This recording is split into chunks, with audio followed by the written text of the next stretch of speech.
अगर आपको अध्यात्म की ऊंचाई पर चढ़ना है तो एक शब्द याद कर लीजिए, सहनशीलता, तितिक्षा। इसको सदैव जीवन में, एक श्लोक गंगा किनारे हमें जीने की सामर्थ्य देता था। जब कभी हमें प्रतिकूलता, दुख प्राय मिलते ही थे तो ये श्लोक, यम ही न व्यथ्यन्ते ते पुरुषम पुरुषर्षभ सम दुखा सुखाधीरम स्व अमृतत्वाय कल्पते। वो अमृत पद का अधिकारी हो जाता है जो आए हुए सारी व्यथाओं को, दुखों को मौन होकर सह लेता है, वो भगवान को प्राप्त होता है। जहां कोई कष्ट होता, बस यम ही न व्यथ्यन्ते ते पुरुषम पुरुषर्षभ सम दुखा सुखाधीरम स्वमृतत्वाय कल्पते। हमें सहना है, हमें भगवत प्राप्ति करनी। अरे छोड़ो, इसने मारा, इसका कर्म जाने, सहो, चलो आगे, चलो आगे बढ़ो। भूख प्यास, गर्मी सर्दी, मान अपमान, दुख सुख, ये सब इस मार्ग के यात्री को मिलते ही है। और जो इसको सह गया वो जगत पावन करने वाला महात्मा बन जाता है। वो मम भक्ति युक्तो भुवनम पुनातु, लोक के लोक को पावन कर सकता है जो भगवान के चरणारविंद में अपने चित्त को अर्पित कर दिया। इसलिए दुख ही हृदयत, चाहे जितना दुख पड़े प्यारे, किसी से मत, किसी से मत, चुपचाप मौन होके सह जाओ। तुम्हारा स्वामी विधान करके तुम्हें दुख भेजा है तो बहुत बड़ा उसमें कोई सुख है। वो मंगल भवन है, तुम्हारा मंगल होने नहीं दे सकता। दिखाई दे सकता है कि अब अमंगल हो गया, हमारा अमुक अमुक अमुक, कुछ नहीं। धैर्य पूर्वक अपने मार्ग में सीधे चलते रहो। उसका विधान आया है, वो दुखद हो या सुखद। सुखद है तो हर्षित मत हो, दुखद है तो शोकित मत हो, आगे बढ़ो। देखो ये अध्यात्म है, ये कमर कस लो कि इस जन्म में मुझे इस भव समुद्र से पार होना ही है। ये जो कमजोर दिल के होते हैं ना, अनुकूलता जहां मिली तो बोले जब से हमने भक्ति शुरू की सब काम चकाचक बन रहे। ये भक्ति का फल नहीं है, भूल मत करना। ये तुम्हारे सुकृत चल रहे हैं इसलिए है। और जिस दिन दुष्कृत का फल आएगा उस दिन भक्ति करते हुए भी कदम रखना मुश्किल हो जाएगा, पग पग पर तुम्हें दुख मिलेगा। ये सिद्धांत को समझ लीजिए तो कभी आप निराश नहीं होंगे, शूरवीर होकर आगे बढ़ते रहेंगे। जो हमारी भक्ति ये नई फसल है और इस फसल की जो आनंद वृत्ति है वो भगवदानंद है, ज्ञानानंद है, अखंडानंद है, प्रेमानंद है। वो ये भोगानंद नहीं है, विषयानंद नहीं कि भगवान की बड़ी कृपा जो चाहो वो भोग मिल गए। ये सुकृतों के फल है। ये सुकृत और दुष्कृत दोनों को यही नष्ट कर दो और निकल चलो भगवान की परम धाम में, जहां नित्य सेवा सुख का आनंद सहचरियां ले रही है। श्रीपाद कह रहे, संतर्जयस ताड़यन, कोई मुझे बहुत डांटे, भर्त्सना करे और ताड़यन, पिटाई भी कर दे, मुझे कुछ कभी शिकायत नहीं करनी प्रभु से। देख रहे हैं ना, वो उन्होंने विधान किया है ना कि इसको पीटो, तो हम चुपचाप पीट लेंगे, किसी से नहीं कहना।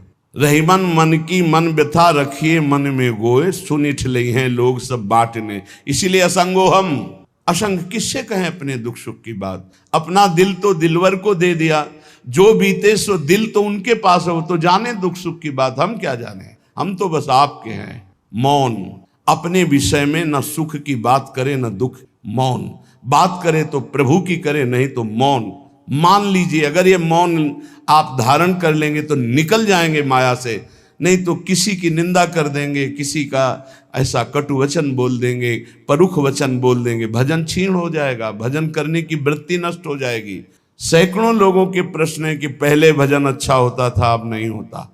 उसमें दो बातें होती है, एक तो भजन की ऐसी भूख बढ़ गई है कि अब उतने भजन से नहीं और भजन होना चाहिए। ये उत्तम महापुरुषों की कृपा पात्र भक्तों की वृत्ति होती है। और एक होता है कि आपसे वैष्णव अपराध बन गया, कुसंग हो गया, इस कारण से ऐसा। अगर आपके हृदय में कोई दोष वृत्ति नहीं हो, फिर भजन में ऐसा लगता है कि मेरे से बहुत कम भजन होता है, वैसा भजन नहीं होता जैसा होना। ऐसा बड़े बड़े महापुरुषों को भी अनुभव होता है। ये कोई निंदनीय बात नहीं है, वंदनीय बात है।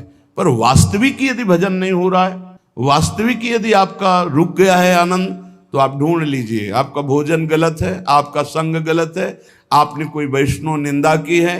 बस यही कारण है, यही खोज लेना, यही सुधार कर लेना। किसी से क्षमा याचना की जरूरत नहीं, अंदर देखो और आचार्य गुरु से प्रार्थना करो, सब ठीक हो जाएगा। बड़े कृपालु है, जिन्होंने अपराधी मुझ जैसे को घसीटा तो अब अपराध बन जाएगा तो थोड़ी छोड़ देंगे वो। विश्वास कीजिए, उन्हीं से प्रार्थना कीजिए, नाथ यदि आपको अपराध मोचन कराना है तो भेज दीजिए मुझे, उसके पास या उसको बुला दीजिए, मैं पैर पकड़ लूं, हाथ जोड़ लूं यदि अपराध बन गया है, और यदि आप चाहें तो आप क्षमा कर दें, आगे से सावधान रहेंगे। बड़े कृपालु हैं प्रभु, क्षमा कर देते। भजन की वृत्ति को रुकना, ये सहन मत कीजिए। समय नहीं है कि आज नहीं तो कल भजन चल पड़ेगा, नहीं, तुरंत वाचिक में आ जाइए, तुरंत वाणियों का गायन कीजिए, नाम कीर्तन कीजिए, ढूंढिए अपराध क्या बना जो आंतरिक हमारा भजन रुक गया, और प्रभु से प्रार्थना करके उसको चलवाइए। वो बड़े कृपालु है, क्षमा कर देंगे। अगर आपने प्रगट में किसी का अपराध किया और वो उपस्थित हो तो जाओ, उनके चरण पकड़ो, उनसे प्रार्थना करो। भजन का रुकना सहन मत करो। बहुत कठिन है भजन करके भगवत प्राप्ति करना। वो हमारे अंदर सरलता पूर्वक भजन चल रहा है, उसको बचाओ। किसी की निंदा मत करना, किसी की अवहेलना मत करना। तुम्हारी कोई निंदा करे, तुम्हारी अवहेलना करे, सह जाना, कह रहे हैं, इसमें कह रहे हैं संतर्जय ताड़यन बंधनन, यदि वो कहीं मुझे बांध दें, मैं बंधना में स्वीकार कर लूंगा। ऐसा भक्तों को कोई बांधता है क्या? हाँ, बांध देते। तितिक्ष ब्राह्मण की कथा में पढ़िए, उसको बांध दिया। एक सखी बहुत भजनानंदी थी, उसके परिवार के लोग रोज उसे पीटते थे और उसे बांध देते थे। सखूबाई नाम उसका सखी का था। एक सखी बहुत नागरीदास जी के संग में रहकर भजन की वृत्ति उच्च कोटि की सीखी थी, भागमती बाई। उनके पति ही उनके ऊपर सैया लगाकर नवीन रानी के साथ बैठते हुए ऐसा पिटाई करते, इतना कष्ट देते, पर वो उच्च कोटि की ऐसी महान वक्ता, परम सिद्ध बरसाने के जो वास करने वाले अपने नागरीदास जी थे, हरिवंश महाप्रभु के शरणागत, उनके सत्संग से ऐसी उच्च कोटि की दशा प्राप्त हुई, उसे कोई फर्क नहीं पड़ा। उसके कष्ट देने के लिए उसके ऊपर सैया लगाते, राजा थे, और नवीन रानी के साथ उसके ऊपर बैठते, उपद्रव करते, मारते, पीटते, लेकिन वो सम रहती। संतर्जयस ताड़यन बंधनन, शांत, वो देख रहा है। बस तुमको यही सोचना, वो देख रहा है, मेरा स्वामी देख रहा है। वो देखते हुए मौन है ना, वो चाह रहा है ना, तो तेरा किया मीठा लागे। बस बात समझ लो, इतना तो बहुत बड़ी वस्तु प्राप्त होगी, बहुत बड़ी। एक मिट्टी जब कुम्हार को अर्पित हो जाती है तो पीट पीट कर एक छोटा राई भर भी दाना नहीं रहने देता, क्योंकि राई भर भी अगर दाना रहा वहीं से मटकी फूट जाएगी, राई भर भी अहंकार रहा वहीं से भक्ति रस निकल जाएगा। पीट पीट के उसको एकदम बराबर, फिर भी चैन नहीं, जल डाल के रौंदा, फिर भी चैन नहीं, हाथों से मल कर अपने अनुसार बनाया, फिर चाक पे चढ़ाया, जो चाहा आकार दिया, सूर्य के ताप में तपाया, फिर उसको दहकते हुए आवे के बीच में रख के पकाया, फिर उसमें रस रखने लायक क्षमता आ गई उस मिट्टी में। ऐसे ही हम जब संत महापुरुषों को, श्री भगवान को समर्पित होते हैं तो ये सब होगा। रस रखने लायक हृदय तभी होता है जब आवे में तपता है, इसलिए तैयार रहो।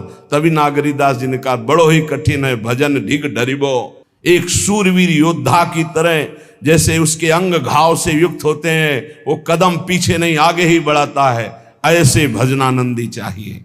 चाहे मुझे चोर कहा जाए, पतित कहा जाए, गाली दिया जाए, मुझे मारा जाए, बांध लिया जाए, तो भी मैं भगवान पर दोषारोपण नहीं करूंगा।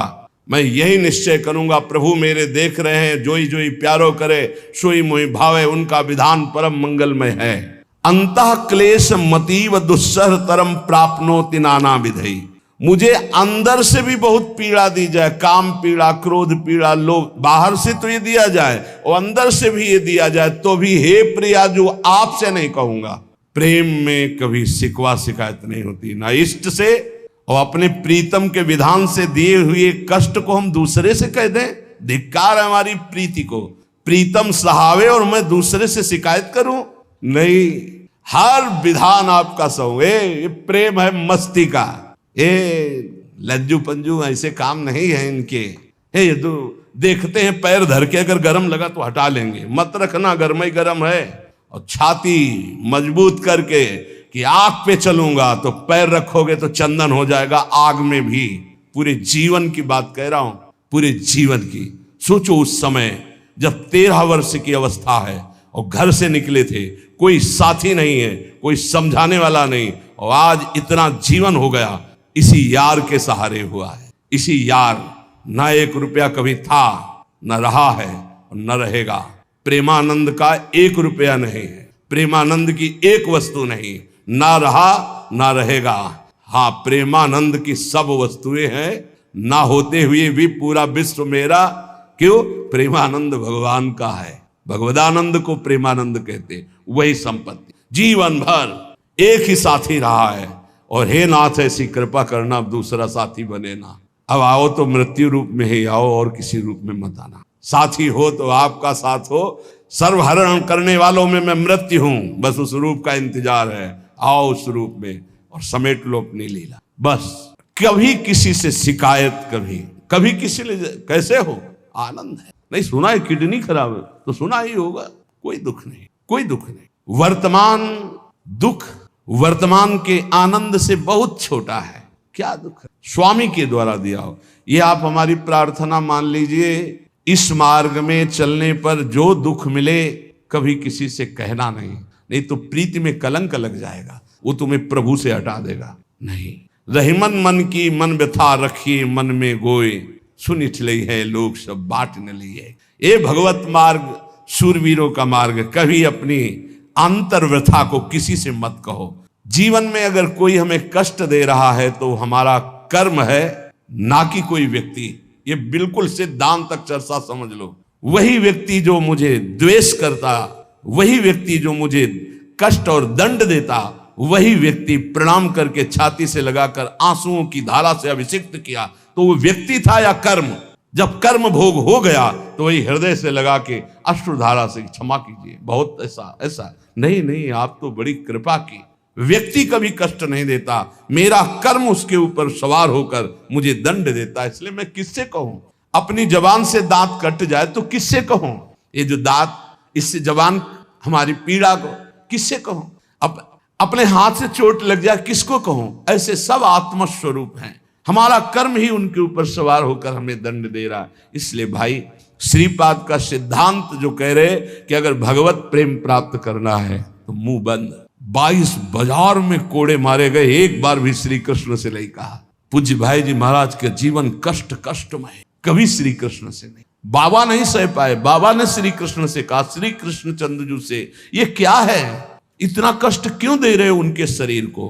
तो मुस्कुरा दिए, बोले मैं नहीं दे रहा हूं, ये तुम्हारे कर्म का फल भाई जी भोग रहे हैं। ऐसा? बोले हाँ। सीधे अस्पताल गए, भाई जी से कहा, ये आप हमारा प्रारब्ध क्यों भोग रहे हैं? तो कहा, आज ये कौन सा खेल रच रहे हो बाबा, क्या बात कर रहे हो? जीव का अपना कर्म भोगना होता है, किसी और का निजीकृत कर्म भोग?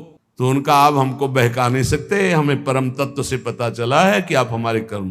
तब हंस दिए भाई जी और बोले, देखो हमें कोई फर्क नहीं, आपको फर्क पड़ जाता। आप चढ़ो, जिस साधना की चढ़ाई पर चढ़ रहे हो चढ़ो, मंगलमय श्री कृष्ण तुम्हारी यात्रा को पूर्ण करें।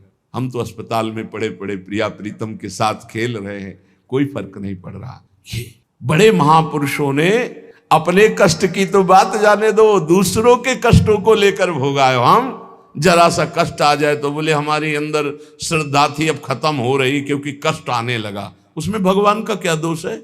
वो तो बड़े कृपालु हैं कि ऐसे पापात्मा होने पर भी मुझे महात्माओं का संग दिया, धाम का वास दे रहे, नाम जपवा रहे। अब हमारे पूर्व प्रारब्ध हमें कष्ट दे रहे हैं, इस समय भी वो हमें दुलार कर रहे हैं। जीव समझता नहीं, केवल दोषारोपण भगवान और भगवत मार्ग पर कर देता है।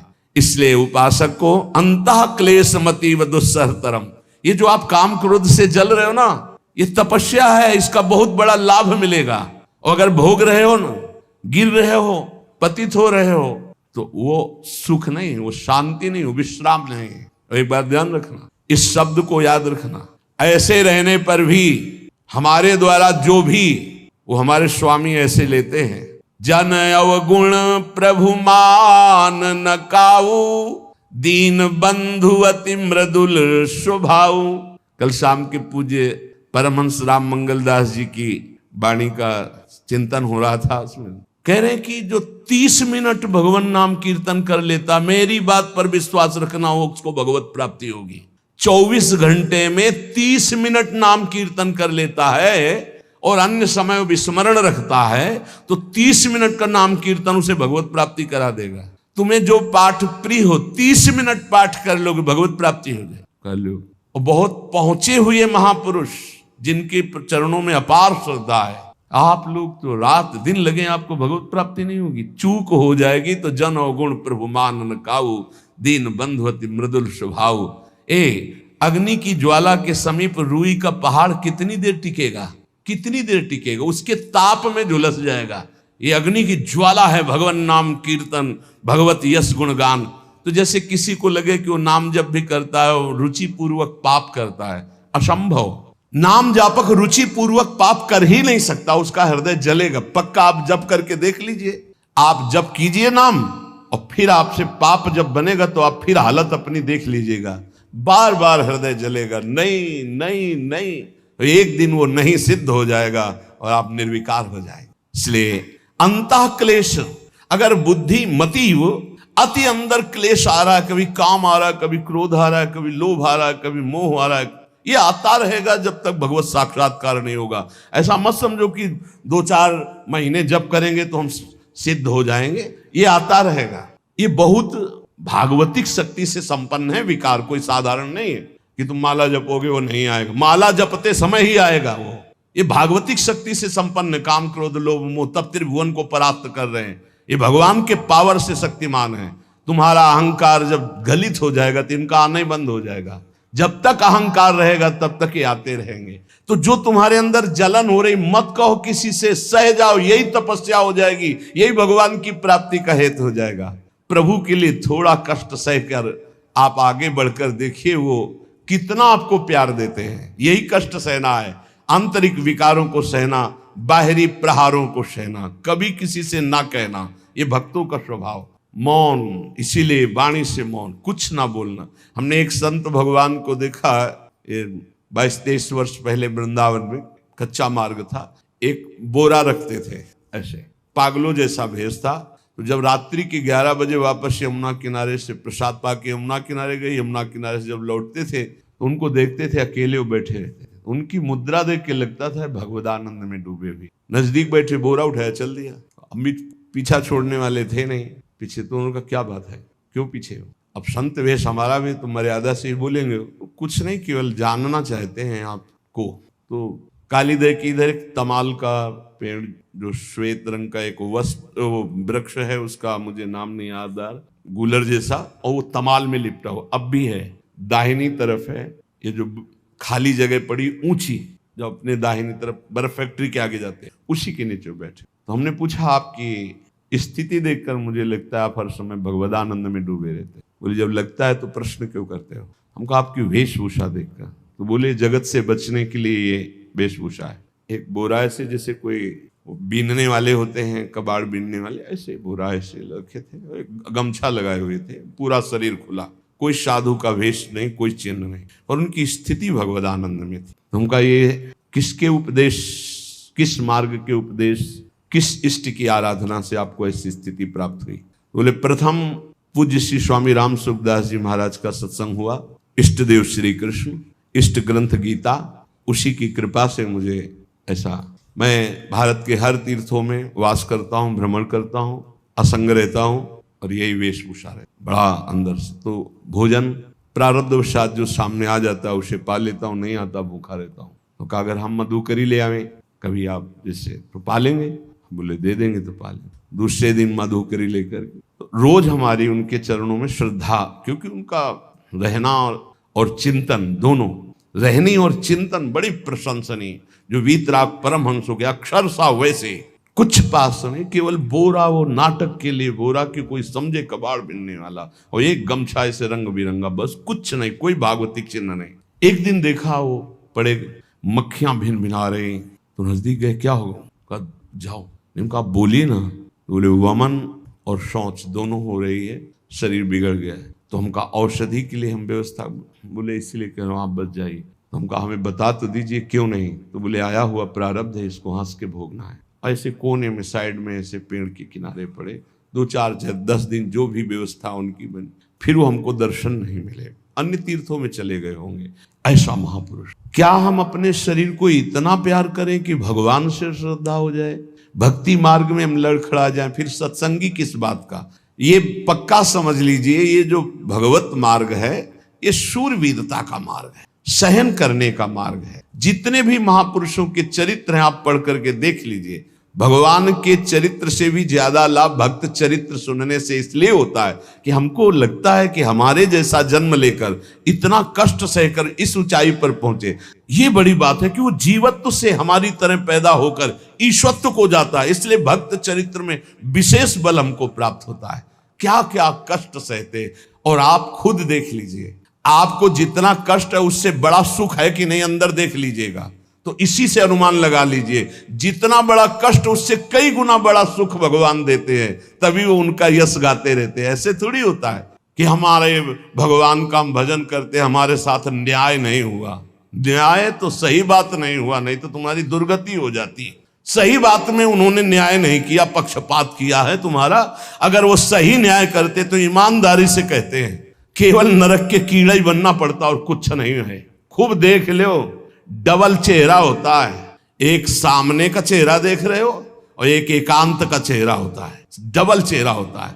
और भगवान डबल रखो चाहे तिबल, सब देखते हैं। सब हम बैठे हुए देख लो ईमानदारी से वृंदावन की भूमि में, एक चेहरा है जय श्री राधे और एक चेहरा है जो राक्षस है अंदर बैठा। देख लो, अंदर देख लो, बिल्कुल इस समय सीसी कैमरे में हो, अंदर देख लो, एक राक्षस बैठा है और उस राक्षस ने जो जो करवाया आप लिखो रजिस्टर में, तुम्हें याद है जितना, और इसके बाद आप न्यायाधीश बनो, फिर आपकी क्या दुर्गति होती उसका।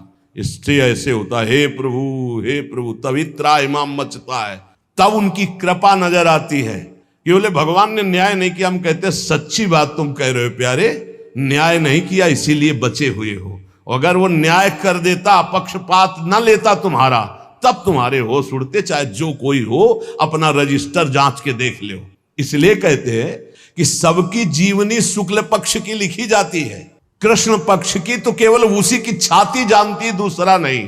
हृदय में जितने विकार, हृदय में जितना अंधकार, हृदय में जितना कूड़ा करकट, वो तो हम जानते हैं कि हमारी स्वामिनी की कृपा ने कितना निर्मल किया है। तब उनकी स्वामिनी जू मुझ जैसे अपराधी के अपराधों का विस्मरण करके आप ऐसी कृपा, तो आपको लगता है कि संतों की एक दैन्य भाषा होती है। नहीं, ईमानदारी से संत कभी झूठ नहीं बोलते। जैसे कह रहे हैं कि मौसम कौन कुटिल खलकामी, तो अंतर ये होता है कि आंख में जैसे थोड़ा पड़े तो बहुत बुरा लगता है, और पीठ में इतना बड़ा तिनका चला जाए तो कुछ समझ में नहीं आता। संतों का हृदय आंख जैसा होता है, थोड़ी सी भी गलती में हाय हाय मच जाता है। धिक्कार है तुम्हारे जीवन को, अपने को तुम क्या समझते हो, क्या है तुम्हारे अंदर विचार।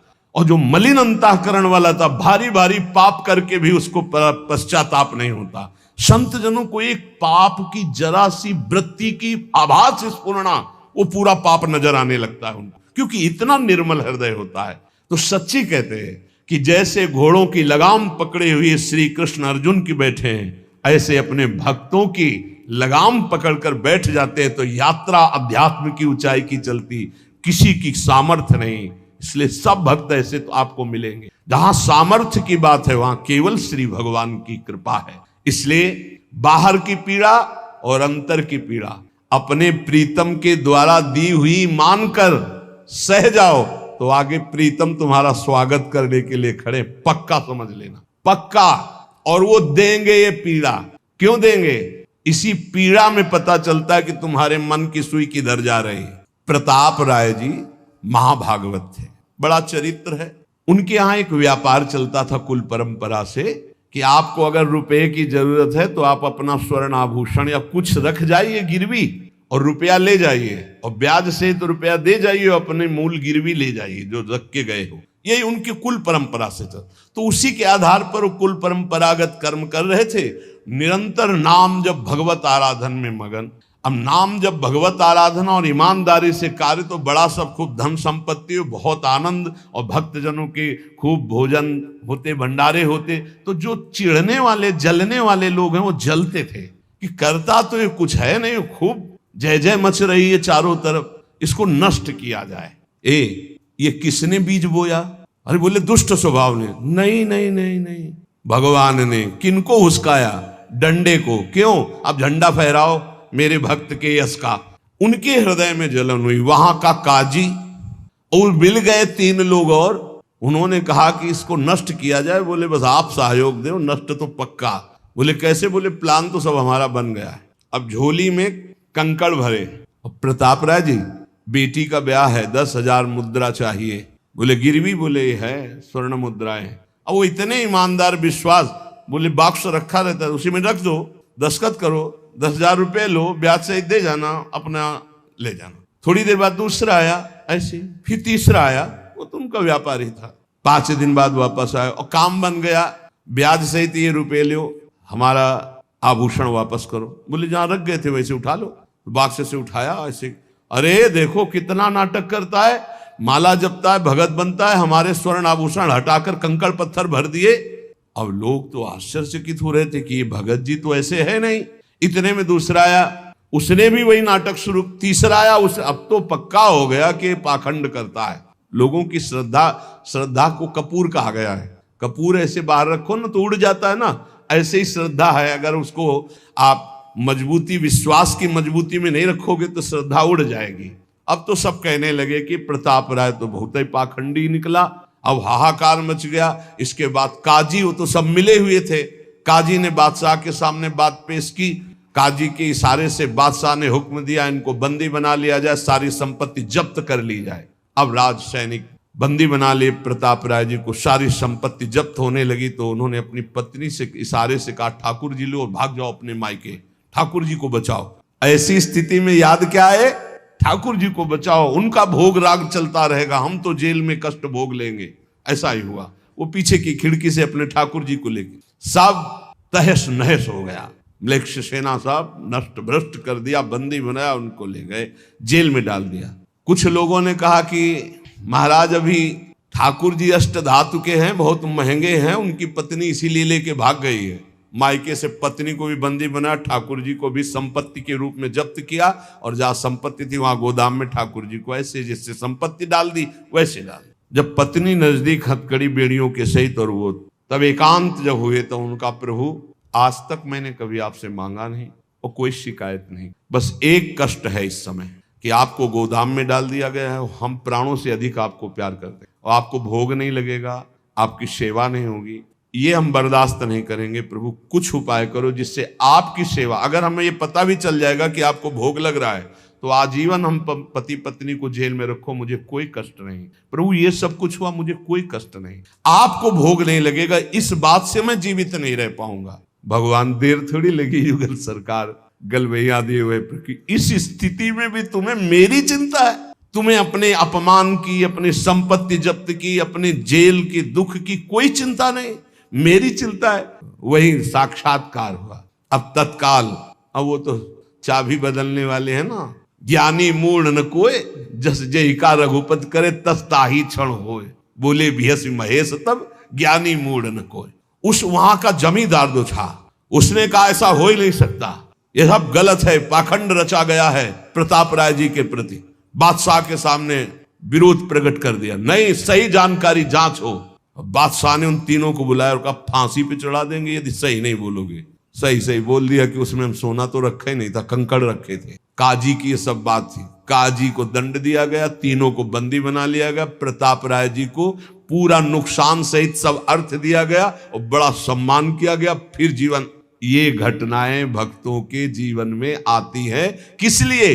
भगवत साक्षात्कार कराने। भगवत साक्षात्कार जेल में प्रताप राय और उनकी पत्नी को हुआ।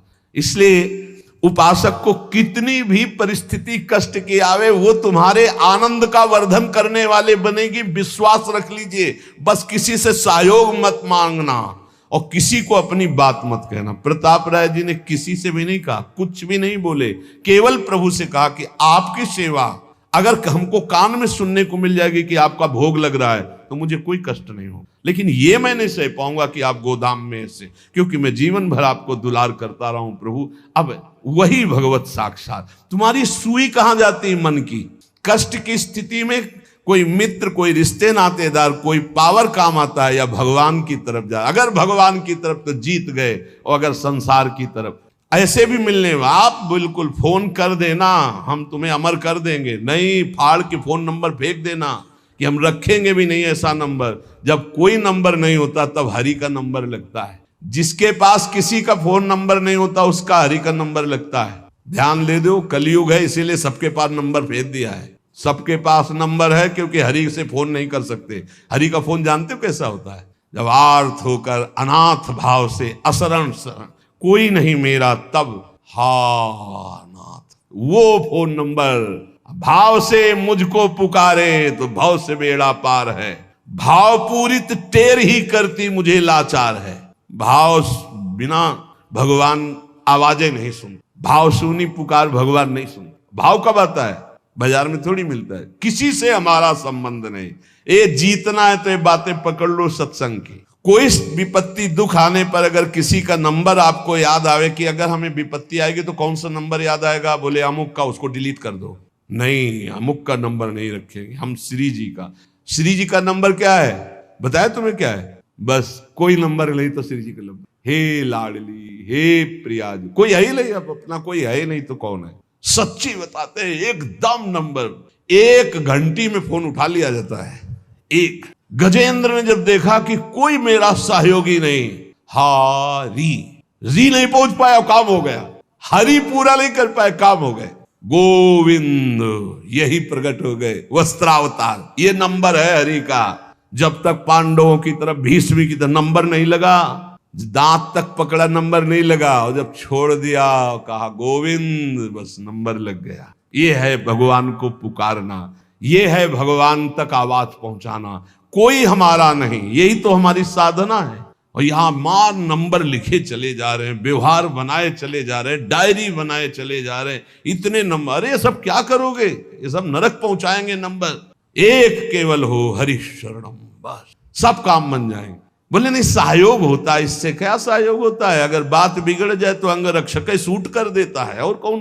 अंग रक्षक ही सूट कर देता है। अगर वो चाबी बदल जाए ना तो रक्षक ही भक्षक बन जाता है। किससे रक्षा चाहते हो? जो काल का भी शासन करने वाला है, उससे रक्षा चाहो। देखो सच्ची बात, ये केवल प्रवचन नहीं कर रहे, हृदय की बात कह रहे। मान लीजिए मेरे प्रभु ऐसे है, कोई महान नहीं है। वो जिसको महान करते हैं वही महान हो जाता है प्यारे। ऐसे हाथ हटा ले तो सब हान ही हान है, कोई महान ही नहीं है। महान नहीं, वो हटा ले तो बस उन्हीं से महान है। सच्ची कहते हैं उन्हीं से महान है। दबी बात खुल जाए तो असलियत समझ में आ जाए। और वो जानते हैं, और वो जानते हुए हमें नमस्कार करवा रहे, प्रणाम करवा रहे, भोजन दिला। अरे जय बोलो उनकी। हमारे साथ भगवान ने क्या किया? अरे तुमने भगवान के साथ क्या किया? कितनी कृपा की भगवान ने। इतने अपराध का दंड जानते क्या होता है? पूरा जीवन बर्बाद हो जाए। और यहाँ पूरे जीवन अपराध कर रहे हैं, जीवन आबाद किए हुए हैं ऐसे प्रभु के प्रति। ये हम इसलिए कह रहे हैं, जो कहते हैं ना हमारी भगवान पर श्रद्धा नहीं रह गई, तो तुम्हारे ऊपर हमारी श्रद्धा नहीं रह गई। देखो ना कहां श्रद्धा लायक हो तुम, क्या हो तुम। ये हम असलियत कह रहे हैं। ऊपर से चिकना चुपड़ा, अंदर से सब गंदा होता है। भगवान बचावे, नहीं तो मना खष्टान इंद्रियाणी प्रकृति स्थान कर सती। दुर्गति वाले काम होते हैं, दुर्गति वाले। आप जो भी देख रहे हो केवल कृपा देख रहे हो। अगर वो कृपा हट जाए तो कुछ नहीं देखने लायक किसी में भी। जहां कहीं कुछ भी है वो मति की रति गति भूति भलाई। जब जेहि जतन जहां जेहि पाई, सो जानो सत्संग प्रभाव। लो कहूं वेद न आन पाऊ। इसीलिए हम कहते हैं ये मत कहो मुझे भगवान पे श्रद्धा नहीं रह गई। भगवान की इतनी कृपा है, हम कैसे तुम्हें बताएं। कृपा ही कृपा है कि वो न्याय ठीक से नहीं करते। किनके साथ? एक बार जो कह दे राधा, एक बार हरि, एक बार कृष्ण, तो पक्षपात ले लेते हैं। अगर पक्षपात न लेते, ठीक से न्याय करते, तो करोड़ों कल्प रो नरक मिलता, फिर भी उद्धार नहीं होता। ऐसे आचरण सबके अंदर है, देख लो। 15 मिनट के अपराध से जीवन भर आपको भारत की जेल में सड़ना पड़ेगा। वो ऐसे कितने अपराध हैं उनका, जिनको तुम इस कानून से अनुमान लगा सकते हो। वैसे कितने अपराध किए, लेकिन स्वामी ने कभी एक चाटा नहीं लगने दिया, और निकाल करके आपको परम पद की तरफ ले जा रहे। कृपा नहीं दिखाई दे रही? तुम सत्संग, नाम जप, भगवत यश गायन, भगवत लीला, भगवत धाम, ये तुम्हारी साधना का फल है क्या? ये कृपा का फल है। तुम अपने को देखो और कृपा को देखो तो यही बलिहारी जाएगी कि जासु कृपा नहीं कृपा आघाती, जिनकी कृपा कृपा करने से आघाती ही नहीं है। इसलिए अंतः क्लेशमतीव दुस्सहतरम प्राप्नोति नाना विधि, नाना विधान से यदि अंतर बाहर कष्ट मिले तो चुपचाप सह जाना, राधा राधा राधा, आगे बढ़ोगे तो भगवत प्राप्ति हो जाएगी।